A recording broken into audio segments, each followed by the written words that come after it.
Hello friends, welcome back to my channel. दोस्तों, आज मैं आपके साथ शेयर करने वाली हूँ कि बृहस्पतिवार के दिन हमें क्या करना चाहिए, क्या नहीं करना चाहिए। बृहस्पतिवार के दिन किन चीज़ों को छूना वर्जित होता है और क्या क्या चीज़ें हमें बृहस्पतिवार के दिन नहीं करनी चाहिए। इन सभी चीज़ों की जानकारी आज मैं आपको इस वीडियो में देने वाली हूँ, तो वीडियो को पूरे ज़रूर देखें। तो चलिए वीडियो को शुरू करती हूँ। तो सबसे पहले आपको जहाँ पूजा करना है वहाँ अच्छे से एक शुद्ध कपड़ा लेकर, साफ कपड़ा लेकर आपको अच्छे से पोछा लगा लेना है। ऐसे पोछा लगाने के बाद फिर आपको जिस गमले में आपने केले का पेड़ लगाया है उसको भी आपको अच्छे से साफ कर लेना है। ऐसे तो इस तरह से आपको केले का पेड़ भी अपनी पूजा के पास ऐसे रख लेना है, जिसमें आपको विष्णु भगवान की पूजा करने के बाद जल चढ़ाना होता है। इसके बाद फिर आपको क्या करना है, आपको एक लकड़ी का पटा ले लेना है, उस पर आपको पीला वस्त्र बिछा देना है। पीला वस्त्र बिछाने के बाद फिर आपको थोड़ा सा फूल ले लेना है। फूल लेने के बाद फिर आपको विष्णु भगवान की फ़ोटो को विराजमान करना है। तो इस तरह से विष्णु भगवान की फ़ोटो को विराजमान कर देना है आप। उसके बाद फिर आपको थोड़ा सा फूल ले लेना है। फूल लेकर के फिर आपको गणेश जी को विराजमान करना है। अगर आपके पास गणेश जी की मूर्ति है तो आप अपनी पूजा में उनको रख लें। अगर नहीं है तो आप सुपारी पर कलावा लपेट कर भी गणेश जी की स्थापना कर सकते हैं। इस तरह से गणेश जी की स्थापना कर देना है। उसके बाद फिर आपको थोड़ा सा फूल ले लेना। फूल ले करके फिर आप जो विष्णु भगवान की व्रत कथा की बुक है उसे भी अपनी पूजा के पास जरूर रख लें, क्योंकि आपको इसी से व्रत कथा पढ़नी होती है। उसके बाद फिर आपको क्या करना है, आचमनी ले लेना है। आचमनी लेने के बाद फिर आपको सबको स्नान करा देना है, यानी कि पवित्र करा देना है, और खुद भी हो जाना है। तो इस तरह से आपको सबको पवित्र कर देना है और खुद भी हो जाना है। उसके बाद फिर सबको आपको तिलक करना है। विष्णु भगवान को, गणेश जी को, इधर विष्णु भगवान की बुक को भी कर देंगे, और कलश देव को आप कर सकते हैं 7 बार टीका। उसके बाद फिर विष्णु भगवान के ये जो केले का वृक्ष है उन्हें भी ऐसे कर देंगे और खुद भी ऐसे तिलक लगा लेंगे। और जो ये जल का लोटा है, पहले सबसे पहले इसमें हम वो भी बना के चाहे रख देते हैं, जो विष्णु भगवान को केले में जल हमको चढ़ाना है। तो आपको एक पीला फूल ले लेना है सबसे पहले, और थोड़ा सा चने की दाल, गुड़ और तुलसी दल सब कुछ ऐसे करके अपनी पूजा में ऐसे डाल देना है। हाथ में अपने ले करके 2-4 दाने ऐसे आपको इस जल में डाल देना है। थोड़ी सी ऐसी हल्दी आपको डाल देना है। सब कुछ ऐसे डालने के बाद फिर आपको इसी से विष्णु भगवान को जल चढ़ाना है। जब आपकी पूजा हो जाएगी तो आपको विष्णु भगवान को जल अर्पित कर देना है। उसके बाद सबको फूल अर्पित कर दें। विष्णु भगवान को पीला फूल अर्पित कर दें, गणेश भगवान को लाल फूल अर्पित कर दें, कलश देव को फूल अर्पित कर दें, ये जो बुक है उन्हें भी अर्पित कर दें, और ये जो विष्णु भगवान के यानी कि केले का वृक्ष है उन्हें भी फूल अर्पित कर दें। अर्पित करने के बाद फिर आपको दीवा जलाना है।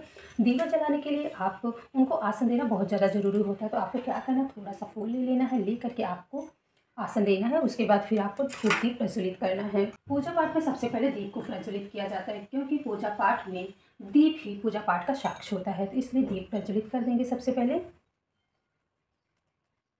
धूप दीप प्रज्वलित करने के बाद फिर सबको वस्त्र स्वरूप कलावा अर्पित कर देंगे। सबसे पहले गणेश जी को ऐसे अर्पित कर देंगे, फिर कलश देव को अर्पित कर देंगे, और विष्णु भगवान की तस्वीर को ऐसे अर्पित कर देंगे, और इधर विष्णु भगवान के यानी कि केले के वृक्ष को भी ऐसे अर्पित कर देंगे। विष्णु भगवान को अगर आपके पास फूलों की माला है तो आप उन्हें भी विष्णु भगवान को ऐसे पहना दीजिए। इस तरह से विष्णु भगवान को माला अर्पित कर देंगे। अगर आपके पास नहीं है तो कोई बात नहीं, लेकिन है तो विष्णु भगवान को आप माला पहना दें। ये आप विशेष ध्यान दें कि विष्णु भगवान की पूजा में पीले ही फलों का प्रयोग किया जाता है, पीले ही चंदन का प्रयोग किया जाता है, और पीले ही वस्त्र पहने जाते हैं। जो भी आपको करना है विष्णु भगवान की पूजा में आपको पीला ही करना है। और उसके बाद फिर आपके पास अगर जनेऊ है तो आप विष्णु भगवान को जनेऊ ऐसे अर्पित कर देंगे। अगर नहीं है तो कोई बात नहीं। उसके बाद फिर आपको इत्र लगाना है। अगर आपके पास इत्र है तो सबको आपको इत्र अर्पित कर देना है। तो इस तरह से आपको इत्र लगा देना है। कलश देव को, गणेश जी को, विष्णु भगवान को, आपको सबको ऐसे अर्पित कर देना है। इधर आपको धूप दीप को भी लगा देना है, इधर विष्णु भगवान की बुक को भी लगा देना, सबको लगा देना है। इसके बाद फिर आपको क्या करना है, आपको भोग लगा देना है। भोग में आप चने की दाल का, गुड़ का और तुलसी दल, किशमिश डाल करके विष्णु भगवान को भोग अर्पित कर दें, और पीले ही फलों में आप केले का भोग जरूर लगाएं। उसके बाद आपको क्या करना है, आपके पास अगर 10 रुपये, 11 रुपये, 21 रुपये, क्या कुछ भी आपके पास पैसे हैं तो आप विष्णु भगवान को कुछ ना कुछ दक्षिणा जरूर अर्पित करें। इस तरह से विष्णु भगवान की पूजा में दक्षिणा अर्पित कर दें। उसके बाद फिर आपको आचमनी कर देना है ऐसे। तो विष्णु भगवान की पूजा बहुत ही फलदायी होती है, इसलिए विष्णु भगवान की पूजा हर महिला पुरुष को जरूर करना चाहिए। इसके बाद फिर आपको विष्णु भगवान की पूजा करने के बाद आपको अगियारी जरूर कर लेनी चाहिए। अगियारी करने के लिए आपको क्या करना है, कंडा ले लेना है। कंडा ले करके आपको इसमें अग्निकुंड में डाल देना है। उसके बाद फिर आपको आचमनी कर देना। आचमनी करने के बाद आपको हल्दी कुमकुम से आपको टीका कर देना है ऐसे। हल्दी कुमकुम से टीका करने के बाद फूल आपको अर्पित कर देना है।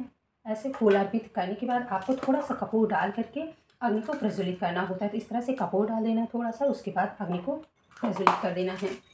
जब अग्नि प्रज्वलित हो जाए तो उसके बाद फिर आपको ओम नमो भगवते वासुदेवाय नमः करते हुए 7 बार, 9 बार, 11 बार आपको अग्यारी कर लेना है। तो ऐसे ओम नमो भगवते वासुदेवाय नमः, ओम नमो भगवते वासुदेवाय नमः, ओम नमो भगवते वासुदेवाय नमः। इस तरह करते हुए आपको तो अग्यारी कर लेना है। उसके बाद फिर आपको आचमनी कर लेना है। ऐसे इस तरह से आपको अग्यारी कर लेना है। अग्यारी करने के बाद फिर आपको अपने हाथों में थोड़ा सा फूल ले लेना है, दाल ले लेना है और थोड़ा सा गुड़ ले लेना है। ले करके फिर आपको विष्णु भगवान की व्रत कथा को पढ़ना होता है।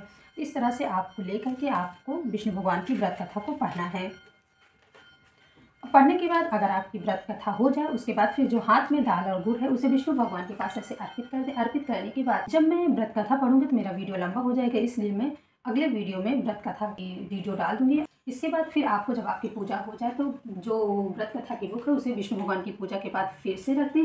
रखने के बाद फिर आपको क्या करना है, आपको हाथ जोड़ना है और हाथ जोड़कर विष्णु भगवान से क्षमा प्रार्थना करना है कि हे भगवान, जो भी भूल चूक हुई हो हमें माफ़ करें।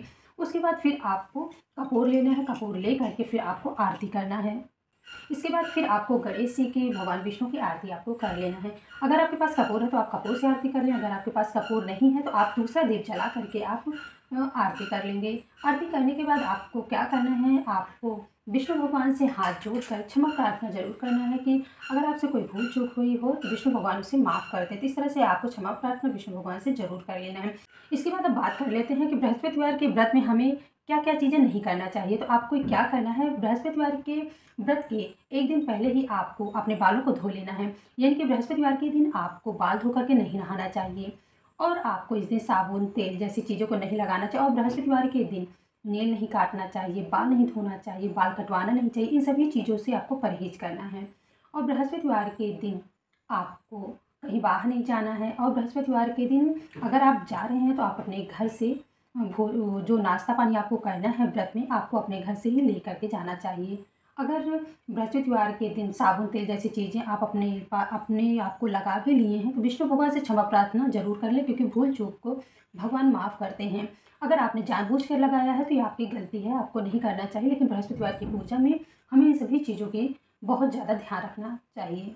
और आपको बृहस्पतिवार के दिन क्या चीज़ें करना चाहिए, तो बृहस्पतिवार के दिन हमें विष्णु भगवान की पूजा करने के बाद कुछ ना कुछ दान जरूर करना चाहिए। जैसे अगर आप गरीब ब्राह्मण, गरीब बच्चे को दान देते हैं तो आप केले का दान कर दें, आप उन्हें कुछ खिला पिला दें। इस तरह से आपको कुछ ना कुछ दान करना चाहिए।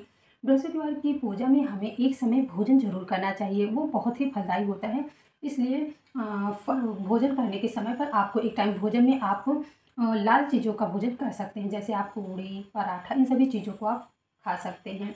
और इस दिन आपको यानी कि बृहस्पतिवार की पूजा में आपको केले का सेवन नहीं करना चाहिए। जब आप व्रत करें तो आप विष्णु भगवान की पूजा में केले का भोग जरूर लगाएं, लेकिन आप केला ना खाएं, क्योंकि केले का पूजन आप कर रहे हैं तो उस दिन आपको केला खाना वर्जित होता है, इसलिए आप केला ना खाएं।